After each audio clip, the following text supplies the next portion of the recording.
Rita hasn't got a date for the ball. She says she's tired. Rita, the party's just getting started. And I'm talking to Rita Smithburg from Draper, South Dakota, not too far from Vivian.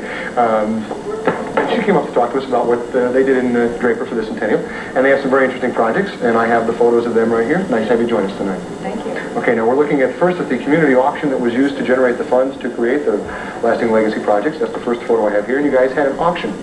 Yes, we made enough money to pay for all of our other projects that we did all summer. That's terrific. And this round thing is also, besides being a baler, was used as a ride for some of the guys. They Yeah, they had a lot of fun with it. Oh, no, they had fun that day. I have no trouble picturing Lannis in there at all. I think he was around somewhere. Yeah, I bet he was. Okay, now we have a museum here that was a restored school. It is a restored schoolhouse. Yes, it was a schoolhouse out in the country. It was made into a museum by a lady from Draper and was put in the country at that time. We moved it to town and restored it, and it's open now for all our children. And this would be the Lasting Legacy. That's one of our Lasting Legacy projects, and our other Lasting Legacy project is the next picture, and that's our park.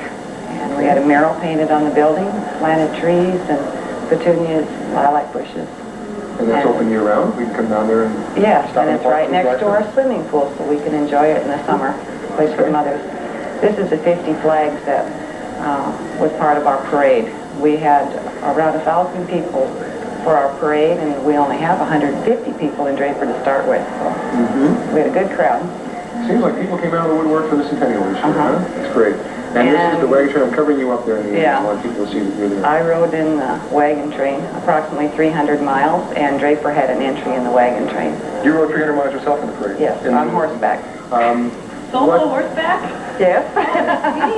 What was the, I know you must ride regularly or you wouldn't try that. What was something that you weren't prepared for that happened on the trip that made it really special? On the wagon train? That it was either tough or demanding or particularly unique? Oh, it was long days, and it was kind of made you stop and think about what maybe some of the pioneers did go through. We didn't have it near as tough as they did, I know. Yeah. But it was mostly just very enjoyable. Okay, well, and something I'll never get to do again.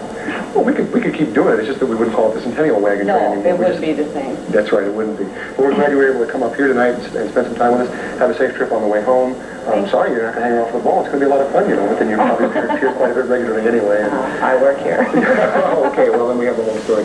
Thanks again for joining us, Rita Smithburg from Draper, South Dakota. Thank you.